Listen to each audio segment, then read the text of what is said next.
दोस्तों, हम सभी ने अपनी लाइफ में कुछ ना कुछ ऐसी जगहों के बारे में सुना है जहां जाने के लिए हमें हमारे बड़े बुजुर्ग मना करते हैं, पर बावजूद इसके जाने या अनजाने में कई बार हम कुछ ऐसी जगहों पे फंस जाते हैं जो किसी नेगेटिव एनर्जी से दूषित होती हैं। और इस तरह की सिचुएशन में फंस जाना हमें कितना भारी पड़ सकता है, ये हम आज इस वीडियो में जानने वाले हैं। ये कहानी है 2021 की। कोविड लॉकडाउन जस्ट खत्म ही हुआ था और हमारे देश में पहलवानी का गढ़ कहे जाने वाले हरियाणा में रहने वाले मंजीत भाई उस टिंकू के साथ ऐसा कुछ हो जाता है जिसे वो अपनी पूरी जिंदगी में नहीं भूलने वाला। टिंकू, जो कि वैसे तो एक सरकारी स्कूल में टीचर हैं, बट मौका मिलने पर निकल जाते हैं 15 से 20 दिन के लिए, वो भी अकेले, एकदम आइसोलेटेड जगहों पर। इस काम को टिंकू पिछले 15 साल से कर रहे थे, बट इस राइड पे जो उनके साथ होता है वो बेहद भयानक एक्सपीरियंस था। और इसी किस्से को हम आज की अपनी वीडियो में जानने वाले हैं। हर हर महादेव दोस्तों, मेरा नाम है शौर्य चौहान और हो सकता है कि आपने भी मुझे पहले कभी न कभी देखा हो, क्योंकि मैं एक यूट्यूबर हूं। पर अक्सर मेरे व्यूअर्स इंस्टाग्राम और यूट्यूब के कमेंट्स के थ्रू मुझसे पूछा करते हैं, क्या आपके साथ कभी कुछ ऐसा नहीं हुआ जो कि पैरानॉर्मल हो। दोस्तों, अक्सर मेरे साथ भी ऐसी कई सारी घटनाएं होती हैं, पर मैं कभी उन चीजों को अपने मेन चैनल पे डिस्कस नहीं करता। पर अब मुझे लगता है कि मैं अपने और साथ साथ रियल लाइफ में हुई कुछ ऐसी स्टोरीज आप लोगों के साथ शेयर करूं, तो कंसिडर करिएगा इस फैमिली का पार्ट बनने का। अब वापस आते हैं अपनी आज की कहानी के ऊपर। दोस्तों, आज की हमारी कहानी के मेन किरदार टिंकू को जैसे ही समय मिलता वो अकेले निकल जाते थे अलग अलग जगहों को एक्सप्लोर करने के लिए। ज्यादातर वो ऐसी जगहों पर जाते थे जहां पर आम ट्रैवलर्स पहुंच नहीं पाते। एक दिन टिंकू इंस्टाग्राम पर स्क्रॉल कर रहे थे और उनकी इंस्टाग्राम फीड पर उत्तराखंड से रिलेटेड एक रील आती है। उस जगह की ब्यूटी इतनी आइसोलेटेड और ब्यूटीफुल थी कि टिंकू ने उसी वक्त डिसाइड कर लिया कि अगली बार जैसे ही उन्हें मौका मिलेगा वो उसी जगह को एक्सप्लोर करने वाले हैं।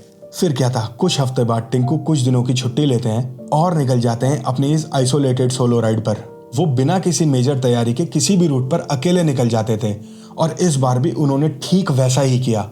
और ये गलती उन्हें कितनी भारी पड़ने वाली है, ये हम आगे जानेंगे। दोस्तों, टिंकू का प्लान था कि वो अपने गांव रोहतक से शुरू करके हल्द्वानी होते हुए सीधा पिथौरागढ़ को क्रॉस करते हुए आगे निकल जाएंगे। और ये जो घटना उनके साथ होने वाली है वो इंसिडेंट भी पिथौरागढ़ क्रॉस करने के बाद मुंशियारी वाली बेल्ट पर होता है। अपनी इस सोलो राइड के तीसरे दिन टिंकू पिथौरागढ़ को क्रॉस करके धारचूला की तरफ बढ़ रहे थे और इस वक्त वो जिस जगह से गुजर रहे थे वो एस्कट वाइल्ड लाइफ सेंचुरी के अंडर आती है, जो की एक बेहद डेंस फॉरेस्ट है। और इस रूट पर तेंदुए और भालुओं का दिखना कोई बहुत बड़ी बात नहीं होती और ये बात टिंकू को अच्छे से पता थी। उनका एक सिंपल सा उसूल था कि दिन के ढलने से पहले उन्हें हर हाल में एक रूम या लॉज लेकर रुकना ही होता है। और इन केस अगर रूम या लॉज नहीं मिलता है तो टिंकू को जहां सेफ जगह मिलती है टिंकू वहीं अपना टेंट लगा लेते हैं।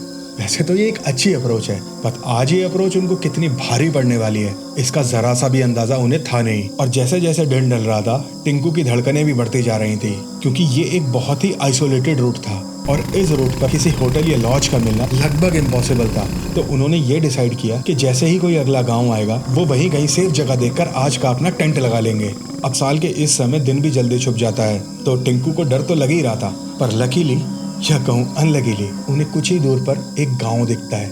उस गाँव को देखकर वैसे तो वो खुश हो जाते हैं, पर उन्हें कुछ भी नहीं पता था कि उस गाँव में उनका कौन इंतजार कर रहा है। टिंकू जैसे ही थोड़ा गांव के पास जाते हैं तो वो देखते हैं कि ये एक बहुत ही छोटा सा गांव है जिसमें 5 से 6 घर मैक्सिमम है। अब कहते हैं कि हमारी कहीं ना कहीं सिक्स सेंस काम करता है और कुछ बुरा होने से पहले कि हमें कुछ ऐसा लगता है कि यार कुछ तो गड़बड़ है। और ठीक ऐसा ही आज टिंकू के साथ भी हो रहा था, बट उनके पास कोई ऑप्शन नहीं था। अब थोड़ा आगे चलने पर उन्हें दिखता है एक बहुत ही बड़ा घर जिसके सामने एक बहुत बड़ा बागीचा था और टिंकू को वो बागीचा परफेक्ट लगता है आज के टेंट लगाने के लिए। अब देखना ये एक गलती टिंकू को कितनी भारी पड़ने वाली है। उस घर के बाहर टिंकू अपनी बाइक को पार्क करते हैं और करीब 200 से 300 मीटर पैदल चल के उस घर के गेट पर पहुंचते हैं। वो कई बार दरवाजा खटखटाते हैं पर अंदर से कोई गेट नहीं खोलता, पर चिंटू को अंदाजा था कि कोई ना कोई तो घर के अंदर है, क्योंकि अंदर से रोशनी आ रही है, तो देर सवेर कोई ना कोई दरवाजा खोल ही देगा। और इस वक्त यहाँ से आगे बढ़ना मौत को दावत देने से कम नहीं था, क्योंकि उन्हें ये बात अच्छे से पता थी कि आने वाले 100 से 150 किलोमीटर तक घना जंगल है और इस टाइम उस जंगल को क्रॉस करना एक बेवकूफ़ी होगी।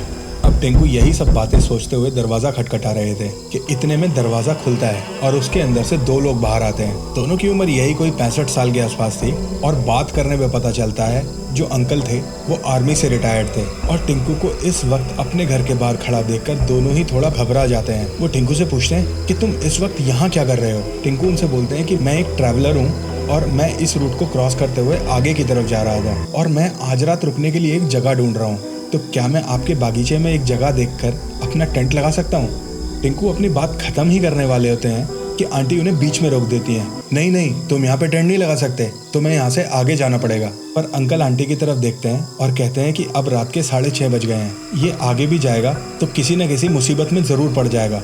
और ऐसा कहते हुए अंकल आंटी का हाथ पकड़कर उन्हें 20 मीटर करीब दूर ले जाते हैं। करीब 4-5 मिनट तक खुजर फुजर करने के बाद दोनों वापस आते हैं। फिर वो अंकल टिंकू की आंखों में घूरते हुए एक बात कहते हैं, तुम यहाँ पर रुक तो सकते हो क्योंकि तुम्हारे पास इस वक्त यहाँ से आगे जाने का ऑप्शन ही नहीं है, पर तुम्हें हमसे एक वादा करना पड़ेगा। टिंकू बोलते हैं कि आप जो बोलेंगे मैं वैसा ही करूँगा, पर मैं आज किसी भी हाल में यहाँ पे रुकना चाहता हूँ। तो अंकल टिंकू का हाथ पकड़ते हुए बोलते हैं कि बेटा, एक बार अपने टेंट के अंदर घुसने के बाद बाहर मत निकलना, और एक और बात, रात को जो भी हो जाए टेंट के अंदर लाइट मत जलाना। अगर ये 2 चीज़ें तुम कर सकते हो तो ही तुम यहाँ रुक सकते हो। अब अंकल के दिमाग में ये भी चल रहा था कि कहीं वो टिंकू से ऐसा कुछ ना बोल दें कि जिससे वो बौखला के यहाँ से भाग जाए और आगे किसी मुसीबत में फंस जाए। और अंकल ये सब सोच ही रहे होते हैं कि टिंकू उनसे पूछते हैं, आप कुछ मुझसे छुपा रहे हो क्या? अंकल बोलते हैं कि नहीं बेटा, मैं तुमसे छुपा कुछ नहीं रहा, बस तुम मेरी ये बात मान लेना कि एक बार टेंट में घुसने के बाद बाहर मत निकलना। अब टिंकू को लगता है कि शायद अंकल इसलिए बोल रहे हैं कि अंकल को लगता है कि कहीं मैं रात को घूमने कहीं टेंट से बाहर निकल जाऊं और कहीं कोई जंगली जानवर मुझे अपना खाना ना बना ले। और वो अंकल से बोलता है, नहीं नहीं अंकल, आई प्रॉमिस यू, मैं रात में टेंट से बाहर बिल्कुल भी नहीं निकलूंगा। अंकल बोलते हैं ठीक है, पर मेरी बात को याद रखना। अब ऐसा कहकर वो दोनों अपने घर के अंदर चले जाते हैं और गेट बंद कर लेते हैं। और टिंकू उसी बागीचे में ठीक सी जगह देखकर अपना टेंट सेटअप कर लेते हैं। अब जो उनके साथ हुआ था वो ऐसा तो नहीं था कि वो बिल्कुल नॉर्मल था, तो वो कुछ तो भाप गए थे कि कुछ तो गड़बड़ है। बट अक्सर हमारे साथ ऐसा होता है कि हमारे पास जब किसी चीज़ का कोई ऑप्शन ही नहीं बचता तो हम खुद को समझाते हैं। और ठीक वही बात टिंकू अपने आप से बड़बड़ाते हुए अपना टेंट सेटअप कर रहे थे। हाँ, कुछ नहीं है अंकल, इसीलिए बोल रहे होंगे, वरना और क्या बात होगी। ये इलाका जंगली जानवरों से भरा हुआ है, तो अंकल ने सोचा होगा कि कहीं मैं 2 पैग मार के कहीं भाग ना जाऊं और कोई तेंदुआ या भालू मुझे खा ना जाए, तो बस अंकल थोड़ा सा इसीलिए मुझे डरा रहे होंगे। बट मुझे भी पता है यार, मैं क्यों टेंट से बाहर निकल के जाऊंगा, और स्पेशली जंगल में तो बिल्कुल भी नहीं जाऊंगा इस वक्त। पूरे दिन मुझे कल जंगल में ही तो बाइक चलानी है। और ऐसा सोचते हुए टिंकू अपना टेंट सेटअप कर लेते हैं, खाना खाते हैं और अपने टेंट में अंदर घुस जाते हैं। और अब शुरू होता है असली खेल। अब रात के करीब 10 बजे वो अपने टेंट के अंदर स्लीपिंग बैग में घुसकर लेटे हुए थे। कैमरा, टॉर्च, लाइट, फ़ोन सब कुछ उनके आसपास रखा हुआ था, और जो चीज़ें चार्ज होनी थी वो पावर बैंक के थ्रू चार्ज हो रही थी। स्लीपिंग बैग में लेटे हुए टिंकू के दिमाग में बस ये चल रहा था, अंकल ने कहा था कि टेंट से मत निकलना और लाइट मत जलाना, बस यही तो कहा था, वैसे भी मैं तो सोने ही जा रहा हूँ। और ठीक उसी वक्त रात के 10:15 के आसपास उन्हें एक आवाज़ आती है, एक हल्की सी क्रैक की आवाज़, जैसे कोई पुरानी लकड़ी टूटी हो। टिंकू ने सोचा जंगल है यार, नॉर्मली तो बात है। और टिंकू ये सब सोच ही रहे थे, एक दूसरी आवाज़ आती है, फुटस्टेप्स की आवाज़, बिल्कुल धीरे धीरे, जैसे कोई टेंट के बाहर घूम रहा हो। अब ये चीज़ टिंकू को डरा देती है। टिंकू को लगता है कि कहीं कोई जंगली जानवर तो नहीं आ गया। उसको पता है कि अगर कोई जंगली जानवर है भी, जो बेस्ट चीज़ उसे करनी है वो है चुपचाप लेटे रहना, क्योंकि बाहर तो वो टेंट से निकल नहीं सकता चाहे जो हो जाए। ये सब सोचते हुए वो अपने टेंट में लेटे हुए थे और सोने की कोशिश कर रहे थे कि फिर एक बच्चे की आवाज़ आती है। उन्हें ऐसा लगता है कि कोई बच्चा उनका नाम पुकार रहा है, टिंकू। थोड़ा दूर से आवाज़ इतनी इनोसेंट थी कि पहली बार में उन्हें लगा कि शायद गांव की कोई लड़की है जो अपने किसी भाई को बुला रही है जिसका नाम भी टिंकू ही है। पर कैसे इतनी रात को जंगल के इतने अंदर ये कैसे पॉसिबल हो सकता है? और टिंकू ये सब सोचते हुए अपने टेंट के अंदर स्लीपिंग बैग में लेटे हुए मानो डर से ठिठुर रहे थे कि उसे एहसास होता है एक हल्की सी मूवमेंट। टेंट की बाहर वाली कैनवस हल्की सी हिलती है, जैसे कोई उंगली उसके ऊपर स्लाइड कर रहा हो। वो समझ गया कि कोई टेंट के बाहर है।